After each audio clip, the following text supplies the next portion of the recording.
Ku tahu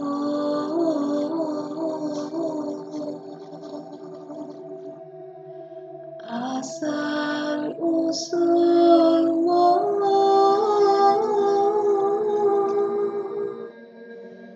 yang laut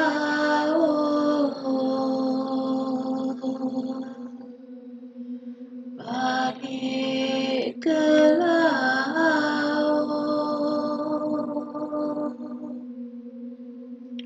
yang darat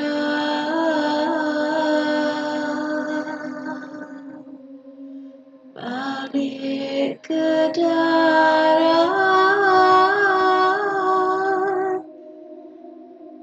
nasi berwarna hamba sembahkan.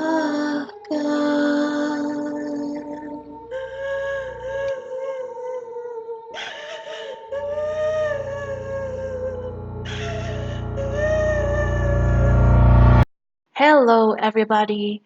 We are back again with another episode of Eerie Asia. For those who are new to this channel, welcome.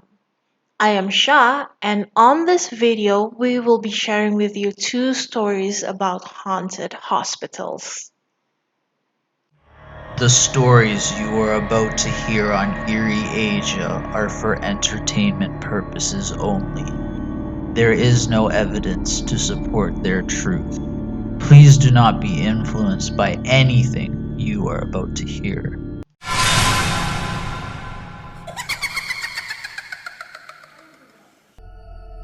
I am working as a nurse in a maternity ward at one of the hospitals here in Kuala Lumpur.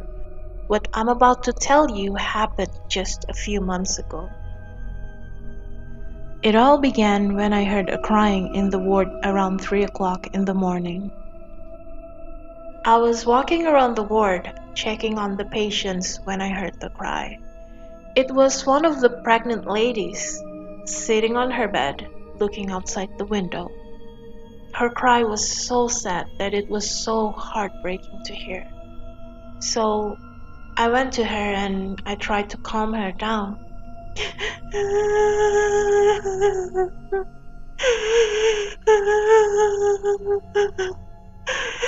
Nurse, you promise you will let me go home tomorrow? She asked. If you are well enough, I will ask the doctor to let you go home, okay? She nodded and laid back to bed. I left her to continue checking on the other patients.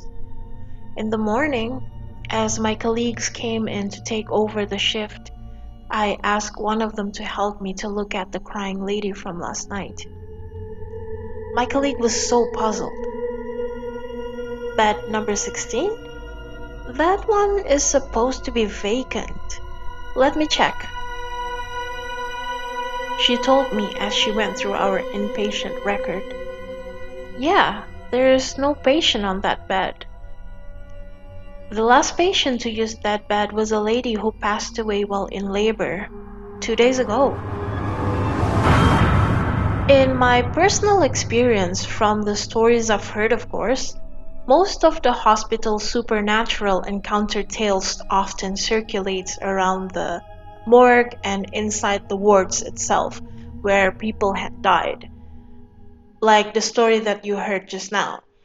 Our next story is a little bit different though. It involves an abandoned floor of a hospital in a small town. I'm not so sure if abandoned is the correct word to describe it. It is more of a vacant floor. The hospital is not so big, but it was a little bit too big for a small town.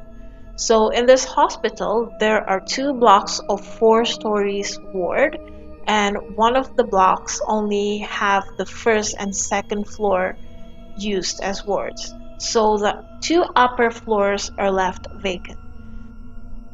Let's listen to the story.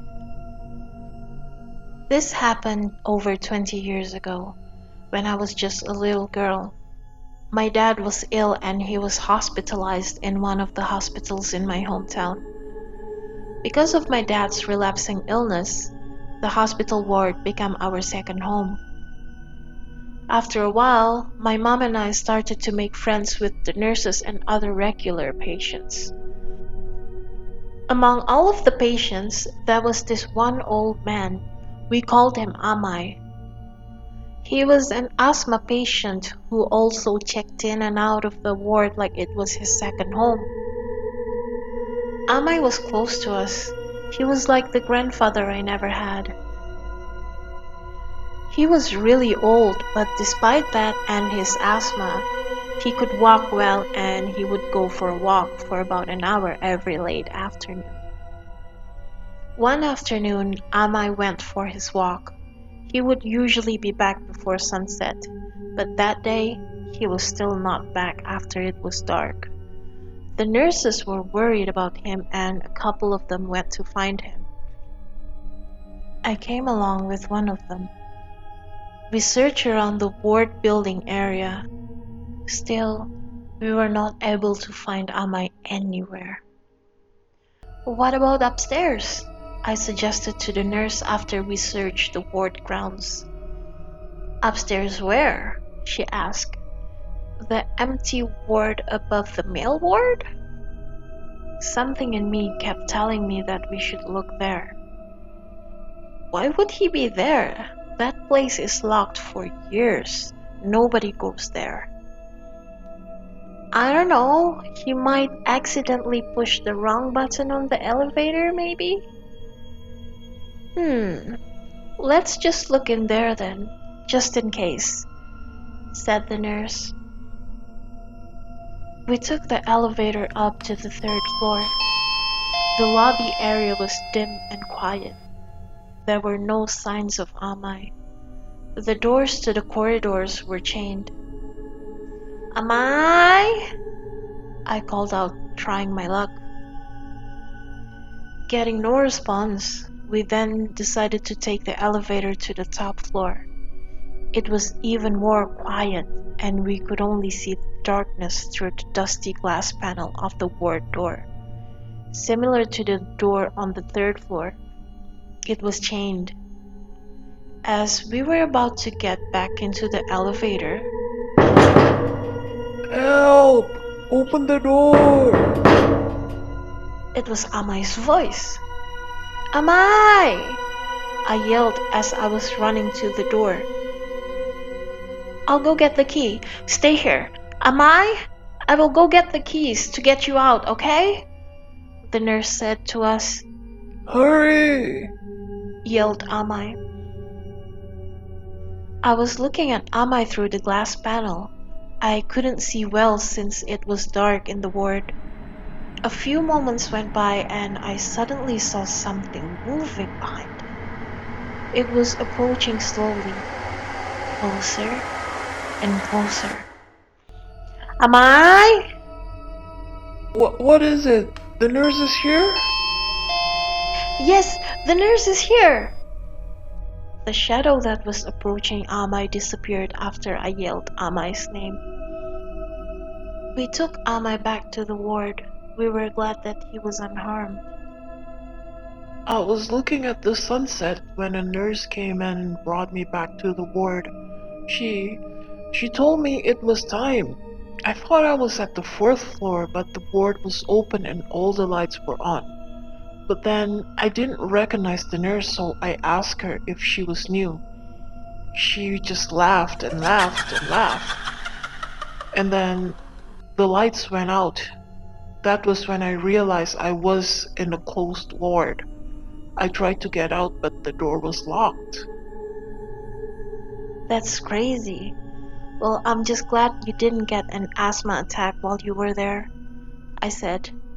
Amai just smiled at me. There was something different about his smile. Amai got discharged the next day, and that was the last time I ever saw him. What do you think? Was Amai still Amai or something else was driving? Let me know what you think in the comments below. As usual, it's time for me to harass all of you. If you haven't already, don't forget to subscribe to Eerie Asia, and if you enjoy this video, give it a thumbs up.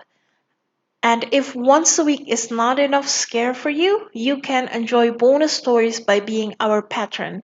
And this is as low as $1 a month. We have included the link in the description box below. See you next Friday! Twinkle, twinkle.